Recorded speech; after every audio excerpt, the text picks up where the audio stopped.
Hello दोस्तों, कैसे हैं आप सब लोग। उम्मीद करता हूं काफी अच्छे होंगे। तो दोस्तों, कल फ्रैक्टल एनालिटिक्स आईपीओ और आई फाइनेंस आईपीओ दोनों आईपीओ में अप्लाई करने के लिए आखिरी दिन है। फाइनल अपडेट जानेंगे इस वीडियो के अंदर। उसी के साथ साथ जो 2 दिन से इंडियन मार्केट के अंदर तेजी देखने को मिल रही है, जो एफआईआईज की रौनक लौटी, एफआईआईज भी वापस लौटे हैं, उसी के बीच में एक डील बड़ी आई है यूएसए और बांग्लादेश के बीच में। तो उसको लेकर इंडिया को क्या नुकसान हो सकता है, क्या इंडिया का मार्केट क्रैश हो सकता है, उसके बारे में चर्चा करेंगे इस वीडियो के अंदर। सबसे पहले फ्रैक्टल एनालिटिक्स आईपीओ पर फाइनल अपडेट जान लेते हैं। तो देखिए, बात करें अगर जीएमपी की, जो हमारे 4 फैक्ट पैरामीटर्स हम देखते हैं लिस्टिंग गेंस के हिसाब से, उसके अंदर जो जीएमपी वगैरह अगर देखें तो अभी सिर्फ 1% के आसपास बता रही है, 10 रुपए पर शेयर के आसपास मान के चल सकते हैं। डिमांड काफ़ी कम चल रही है, तो हमारा जो फैक्टर है उसके अंदर मैं 0 पॉइंट देना चाहूँगा जीएमपी के मामले में। दूसरी बात आती है सब्सक्रिप्शन की। सब्सक्रिप्शन अगर देखा जाए तो सारे पोर्शन अभी तक अंडर सब्सक्राइब है। दूसरे दिन तक भी अभी तक यूं मान के चले कि भाई आधा पोर्शन भी सब्सक्राइब नहीं हुआ है इस आईपीओ का, तो मतलब बहुत कम सब्सक्रिप्शन है। आधा पोर्शन भी होता तो भी हम आधा पॉइंट दे देते, बट वहां तक भी अभी तक पहुंचा नहीं है। मतलब डिमांड अभी तो कम आ रही है। हो सकता है कि कल की तारीख में हमें देखने को मिले डिमांड, बट अभी तक मैं इसको 0 पॉइंट देना चाहूंगा। बाकी कल मैं आपको अपडेट कर दूंगा, एक बार टेलीग्राम व्हाट्सएप चैनल पर आपको सब्सक्रिप्शन वगैरह बता दूंगा, क्योंकि क्यूआईबीज अगर कल की तारीख में थोड़े आते हैं तो उसकी बेसिस पर थोड़ा बहुत क्या है कि वापस थोड़ी बहुत रौनक लौट सकती है। तो वो मैं अपडेट आपको कर दूंगा। टेलीग्राम व्हाट्सएप चैनल को ज्वाइन कर लीजिए, उसकी लिंक डिस्क्रिप्शन के अंदर है। और इंस्टाग्राम फेसबुक पर भी हमें फॉलो करना मत भूलिएगा, वहाँ पर हमारी रील्स वगैरह मिलती रहती है। और लिंक से ही ज्वाइन कीजिए ताकि आपके साथ कोई फ्रॉड ना हो। फिर बात करें एंकर लिस्ट की, तो एंकर लिस्ट इसकी काफ़ी अच्छी आई है। लगभग हमने 7.5 रेटिंग दी थी, तो एंकर लिस्ट में पूरा 1 पॉइंट इसको देना चाहूँगा। फिर बात आती है, जो सारी चीज़ें तो होगी, अब बात आती है वैल्यूएशंस की। वैल्यूएशंस देखिए हल्की सी हायर साइड नज़र आ रही है, तो वैल्यूएशंस में मैं 0 पॉइंट देना चाहूँगा इसको। मतलब वैल्यूएशंस में 0 पॉइंट हो गया। अभी टोटल 4 पॉइंट होते हैं ना, जो हमारे लिस्टिंग गेंस के सबसे हम पैरामीटर्स देखते हैं, नॉलेज जैज पैरामीटर्स, उसमें से इसको सिर्फ 1 पॉइंट मिल रहा है। मतलब ये थोड़ा रिस्की पैरामीटर्स के अंदर आ रहा है। मैं ये नहीं कह रहा आप अप्लाई कीजिए नहीं कीजिए, वो डिसीजन आपको खुद को बनाना है। देखिए, मैं आपको बताया कि सारी चीज़ें मैं डिस्कस करूंगा, डिसीजन आपको अपनी रिस्क, अपना एनालिसिस लगा के ही बनाना है। तो अभी तो ये रिस्की नज़र आ रहा है। बाकी कल देखिए, मुझे लगता है थोड़ी जल्दबाजी नहीं करनी चाहिए, क्योंकि एंकर लिस्ट अच्छी है, कंपनी का सेक्टर वगैरह अच्छा है, इतनी ज़्यादा कोई रिस्की कंपनी नज़र नहीं आ रही है। तो हो सकता है कि कल 12-1 बजे 2 बजे के आसपास क्यूआईबीज का कुछ हमें हलचल देखने को मिले। क्यूआईबीज कैसे सब्सक्राइब करते हैं उस बेसिस पर भी थोड़ा बहुत हमें हेल्प हो जाएगी। आगे मैं भी आपको बताऊंगा मैं पर्सनली क्या करूंगा। अब लॉन्ग टर्म के लिए जान लेते हैं पॉजिटिव्स और नेगेटिव्स। पॉजिटिव में ये है कि इसका सेक्टर अच्छा है, एआई पर बेस्ड है, फ्यूचर सेक्टर कह सकते हैं इसको। फाइनेंशियल्स अगर देखें तो 2024 के अंदर लॉस के अंदर थी, बाकी उसके अलावा इसके फाइनेंशियल्स अच्छे नजर आ रहे हैं 2024 को छोड़ दे तो। और आईपीओ की बात ये ऑलमोस्ट डेट फ्री कंपनी हो जाएगी, मतलब ऋण मुक्त कंपनी हो जाएगी। बढ़िया बात है आईपीओ के बाद, और इसके फाइनेंशियल जो है मजबूत होंगे। डेट कम हो जाएगा तो देखिए इसको इंटरेस्ट ब्याज नहीं बढ़ना पड़ेगा, तो प्रॉफिट मार्जिन और बढ़ सकते हैं। बाकी ये फ्रेश इश्यू का अच्छा उपयोग कर रही है, और ज्यादातर इसका जो बिजनेस है यूएस से आता है। अभी इंडिया यूएस के बीच में डील हुई है, इससे थोड़ा बहुत बेनिफिट भी देखने को मिल सकता है अगर वो डील पक्की होती है तो। बाकी इसका कस्टमर बेस काफी बढ़िया है, फॉर्चून 500 जो कंपनी होती है, जो बड़ी बड़ी कंपनियां होती है, उसकी क्लाइंट है। नेगेटिव क्या है, नेगेटिव सबसे बड़ा नेगेटिव तो ये है कि वैल्यूएशन थोड़ी महंगी है। दूसरा, प्रमोटर की होल्डिंग कम है, प्रमोटर की होल्डिंग थोड़ी सी होनी चाहिए थी ज़्यादा। आईपीओ के बाद 17% ही रह जाएगी, थोड़ा सा नेगेटिव है। थोड़ा एक चीज़ है कि मार्जिन वगैरह पर भी कंपनी को ध्यान देना पड़ेगा। अब ओवरऑल कंक्लूजन वगैरह क्या है, देखिए कंपनी ओवरऑल तो सही लग रही है, कोई इसके अंदर ज़्यादा रिस्क पॉइंट्स नज़र नहीं आ रहे, कंपनी अच्छी है। आईपीओ के बाद डेट फ्री भी हो जाएगी। हाँ, हल्का फुल्का मार्जिन पर इनको ध्यान देना है, वो अगर इस पर ध्यान दे दे तो मुझे लगता है बढ़िया बात होगी, और डेट फ्री हो जाएगी। उसके बाद क्या है कि मार्जिन हो सकता है थोड़े इंक्रीमेंट होते हुए देखने को भी मिले। पर्सनली मैं क्या करूँगा, पर्सनली देखिए मैंने तो सोचा था लिस्टिंग गेंस के हिसाब से लॉन्ग टर्म का भी मेरा कोई खास इरादा था नहीं।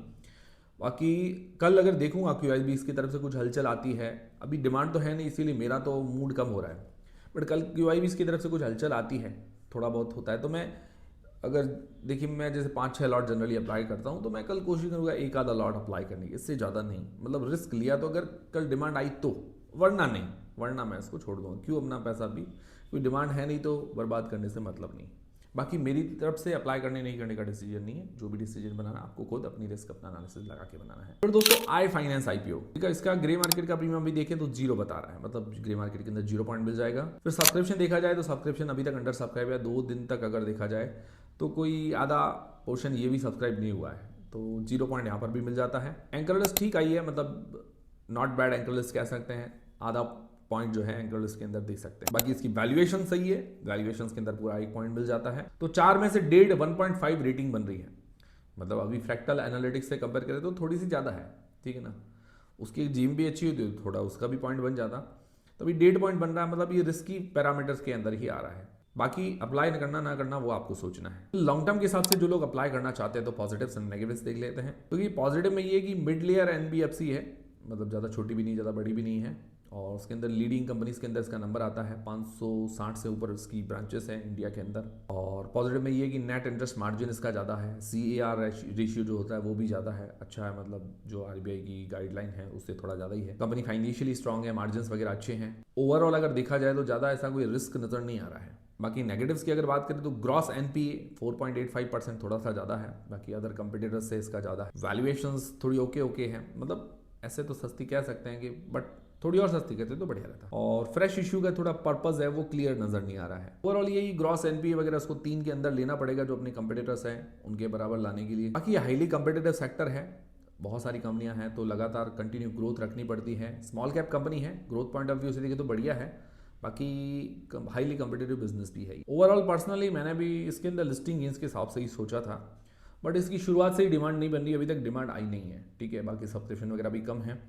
कल की तारीख में अगर कुछ हलचल होती है, QIBs की तरफ से कुछ आता है तो विचार करेंगे। अभी मेरा पर्सनली विचार लग नहीं रहा है, मतलब पर्सनली आप पूछते हैं कि भाई आप क्या करेंगे, तो मेरा पर्सनली इसके अंदर इंटरेस्ट कम है। बाकी आप जो भी डिसीजन बनाएं अपनी रिस्क अपना एनालिसिस लगा के बनाएं। आप लोग क्या करने वाले हैं कमेंट करके मुझे जरूर बताइएगा। फिर दोस्तों बात करते हैं अगर मार्केट की, तो आज मार्केट के अंदर हल्की हल्की सी तेजी देखने को मिली है। कल की तारीख में भी तेजी थी और जो FIIs है वो भी वापस लौटे हैं, अच्छी बात है। कल की तारीख में FIIs ने नेट बाइंग की थी।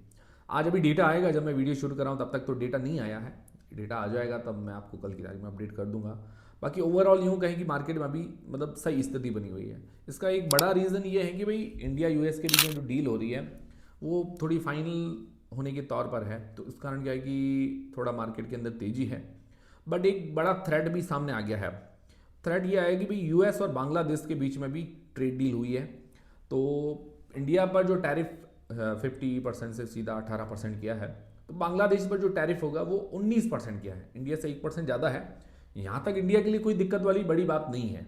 बट एक बड़ी दिक्कत ये है कि देखिए जो बांग्लादेश की जो एक्सपोर्ट है, टोटल एक्सपोर्ट होता है बांग्लादेश का, तो उसमें से 80% जो गारमेंट होता है, गारमेंट मतलब जो T-शर्ट्स वगैरह कपड़ा होता है ना गारमेंट, वो एक्सपोर्ट से उसका काम चलता है। मतलब जितना भी 100 रुपये अगर एक्सपोर्ट हुआ तो 80% गारमेंट ही एक्सपोर्ट होता है, और जो वो 80% है उसका 20% अकेला खरीदार है USA। बड़ा मार्केट है इसका। अगर एक इंडिविजुअल कंट्री के तौर पर देखें तो सबसे बड़ा खरीदार USA कंट्री है, और पूरे यूरोप के अंदर देखें तो 50% माल यूरोप के अंदर जाता है। इंडिया के अंदर भी काफ़ी सारे बांग्लादेश मेड अंडरगारमेंट्स वगैरह, काफ़ी कपड़े वगैरह सेल होते हैं, ठीक है ना। मैंने भी पर्सनली बाई किया, तब मैंने देखा था मेड इन बांग्लादेश लिखा हुआ होता है काफ़ी कपड़ों पर, ठीक है। तो जो एक्सपोर्ट की इकोनॉमी है बांग्लादेश की वो पूरा टिकी हुई है गारमेंट बिजनेस पर, ठीक है। मतलब 80% गारमेंट पर ही टिका हुआ है। जबकि इंडिया के पास अगर देखें तो इंडिया के पास जो है डाइवर्सिफिकेशन ज़्यादा है, सिर्फ गारमेंट पर नहीं टिका, जेम्स एंड ज्वेलरी, डायमंड्स वगैरह पर बिजनेस पर टिका हुआ है, टेक्सटाइल भी है, फार्मा सेक्टर है, केमिकल सेक्टर है, बहुत सारे सेक्टर्स पर इंडिया के पास मतलब एक्सपोर्ट होता है, ऑटो पार्ट्स वगैरह भी हैं।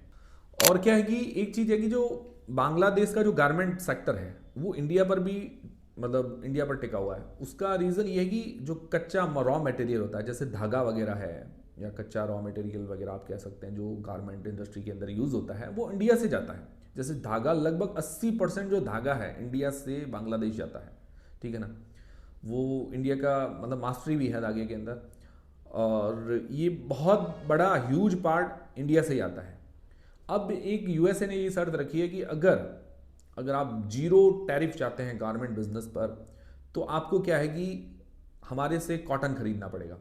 तो अब इंडिया से जो कॉटन खरीदा जा रहा है बांग्लादेश के द्वारा, तो हो सकता है कि भी अगर डील हो गई तो बाद में USA से सारा कॉटन आएगा, और इंडिया से जो कॉटन सेल कर रहे हैं, जो एक्सपोर्टर्स हैं या धागा बेच रहे हैं, तो उनको थोड़ा नुकसान हो सकता है।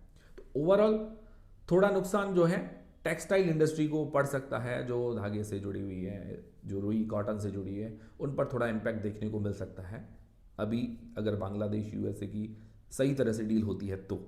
और ये होना ही है क्योंकि देखिए जो बांग्लादेश की इकोनॉमी है वो टिकी हुई है गारमेंट पर, और टिकी हुई है गारमेंट, तो अगर 0% टैरिफ लगाना है तो USA से कॉटन खरीदना पड़ेगा।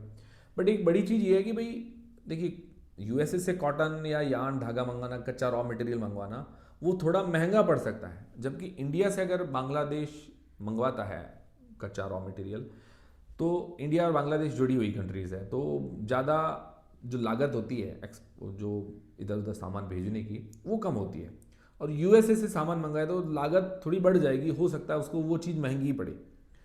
तो पॉसिबल है कि बाद में अगर बांग्लादेश को ये सही नहीं लगता है या महंगी डील पड़ती है तो वापस वो इंडिया से खरीदारी कर सकता है। बट अभी रिसेंट टाइम में थोड़ा इंडिया को नुकसान देखने को मिल सकता है अगर ये डील होती है तो, और उसका असर आज देखने को मिला है मार्केट पर। काफ़ी ऐसे एक्सपोर्टर जो यार्न धागे गारमेंट के बिजनेस से हैं उनको उनके शेयर्स के अंदर आज गिरावट भी देखने को मिली है। थोड़ा बहुत असर तो होता ही है। और देखिए ज़्यादा नुकसान नहीं है, टेक्सटाइल जो सेक्टर है उसको थोड़ा नुकसान हो सकता है इंडिया के, ज़्यादा नुकसान नहीं है। बट देखिए यार्न वगैरह अगर बांग्लादेश में नहीं मंगवाएगा तो इंडिया के पास अभी यूरोप के साथ देखिए फ्री ट्रेड एग्रीमेंट हुआ है, तो वहाँ पर भी जाएगा। बाकी अदर कंट्रीज़ के अंदर भी इंडिया अपने मार्केट तलाश लेगा, तो ज़्यादा कोई ऐसी बड़ी दिक्कत वाली बात नहीं है। बट अगर ये डील वगैरह नहीं होती है, इंडिया पर जो 18% टैरिफ लगेगा, बांग्लादेश पर 19%, इंडिया से गारमेंट अगर जाता है यूएस यूरोप के अंदर तो इंडिया बड़ा एक्सपोर्टर बन जाएगा गारमेंट का। तो इंडिया को फायदे ज़्यादा हैं, नुकसान थोड़ा कम है, क्योंकि इंडिया के पास डाइवर्सिफिकेशन है और मार्केट इधर उधर ढूंढ भी लेगा। बट बांग्लादेश की जो इकोनॉमी है वो सिर्फ गारमेंट बिजनेस पर ही टिकी हुई है, तो नुकसान इधर से उधर थोड़ा बहुत हल्का फुल्का भी कुछ हो जाता है, ट्रंप वापस कुछ कैंसिल कर देते हैं तो नुकसान बड़ा बांग्लादेश को हो सकता है। इंडिया को कम नुकसान है, इंडिया ये नुकसान झेल सकता है, बांग्लादेश झेल नहीं सकेगा। तो ये अगर चीज़ें होती हैं तो मार्केट पर थोड़ा इम्पैक्ट तो पड़ सकता है, बट ज़्यादा उम्मीद नहीं लग रही कि भी ज़्यादा कोई असर पड़ेगा, क्योंकि फ़ायदे भी ज़्यादा हैं इंडिया यूएस डील के। इंडिया यूरोप के साथ जो डील हुई है उनके फ़ायदे ज़्यादा हैं, इस कारण मार्केट पर मुझे नहीं लगता कि ज़्यादा इम्पैक्ट पड़ेगा कोई बांग्लादेश के कारण। दूसरा जो ट्रंप दावे कर रहे थे भाई इंडिया यूएस के बीच में डील हुई है कि इंडिया रशिया से तेल नहीं खरीदेगा, हमारे साथ इतना डॉलर का ट्रेड करेगा वगैरह वगैरह, काफ़ी सारे जो वादे किए थे मतलब दावे कर रहे थे, उस पर जो हमारी मिनिस्ट्री है जिसको बोलते हैं मिनिस्ट्री ऑफ एक्सटर्नल अफेयर्स या विदेश मंत्रालय ने अपनी स्पष्टीकरण दी दिया है। तो ट्रंप ने दावा किया था कि भाई रशिया से बिल्कुल भी तेल नहीं खरीदेगा इंडिया, तो एमईए ने ये स्पष्टीकरण दिया है कि भाई मार्केट की कंडीशन को देखते हुए जो भी अपना तेल वगैरह ऑयल वगैरह खरीदना है वो रखेगा, और जहाँ से उसको सही भाव में मिलता है वहाँ से चीज़ें बाय होगी। क्योंकि देखिए ओवरऑल सारा तेल इंडियन गवर्नमेंट बाय नहीं करती है, उनकी कंपनियां करती है जैसे रिलायंस, इंडियन ऑयल वगैरह, तो उन पर भी कोई कानूनी प्रतिबद्धता नहीं है कि भाई आपको यहीं से खरीदना वहाँ से खरीदना है, वो थोड़ा उनके लिए क्लियर रहेगा। और एमईए ने ये भी स्पष्ट कर दिया कि भाई ये कोई कानूनी प्रतिबद्धता नहीं है कि भाई हम यूएस वेनेजुएला से ही खरीदेंगे, कभी मौका पड़ा तो अदर कंट्री से भी खरीद सकते हैं, तो ये क्लियर कर दिया है, ठीक है ना।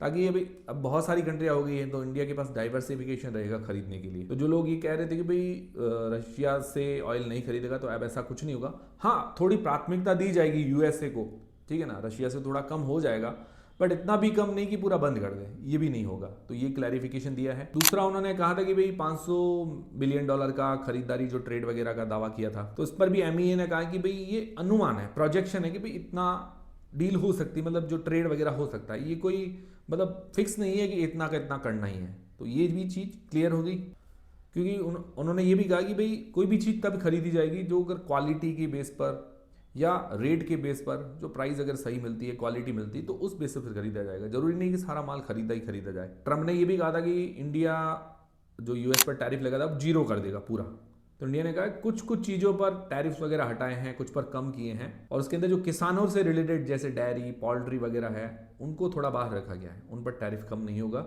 इससे किसानों को ज़्यादा नुकसान ना हो। इसीलिए तो जो ट्रंप दावे कर रहे थे उसका स्पष्टीकरण हो गया है कि भाई ये काफ़ी जो सारे दावे हैं वो ऐसे ही नहीं चलेंगे कि भाई अब ट्रंप ने कह दिया तो हो जाएगा, ऐसा नहीं है।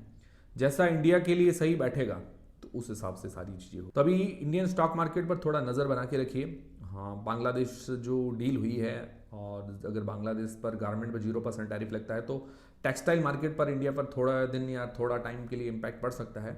बाकी अदर चीज़ों पर इम्पैक्ट नहीं पड़ेगा, बाकी अदर चीज़ों के लिए इंडिया के रास्ते खुल जाएंगे। हाँ यूँ है कि थोड़े दिन अगर बांग्लादेश यार्न वगैरह या टेक्सटाइल वगैरह की जो कच्चा रॉ मटेरियल नहीं खरीदा है तो अदर कंट्रीज़ को इंडिया पकड़ लेगा, वहाँ से सेलिंग चालू हो जाएगी। तो ऐसी कोई दिक्कत वाली बात मुझे लॉन्ग टर्म के लिए नज़र नहीं आ रही है। हाँ ठीक है, बांग्लादेश को कुछ फ़ायदा होगा क्योंकि बांग्लादेश की इकोनॉमी गवर्नमेंट पर टिकी हुई है, ठीक है। तो ये थे दोस्तों सारे आज के अपडेट्स, और भी मैं आपको लेटेस्ट अपडेट प्रोवाइड करवा दूंगा जैसे जैसे कोई डील होती है या कोई जानकारी आती है। और फ्रैक्टल एनालिटिक्स आईपीओ और आई फाइनेंस आईपीओ पर कल मैं आपको अपडेट दे दूंगा टेलीग्राम व्हाट्सएप चैनल पर, हमसे ज्वाइन कर लीजिए। टेलीग्राम व्हाट्सएप फेसबुक सबकी लिंक डिस्क्रिप्शन के अंदर है। मिलते हैं दोस्तों अगले वीडियो के अंदर।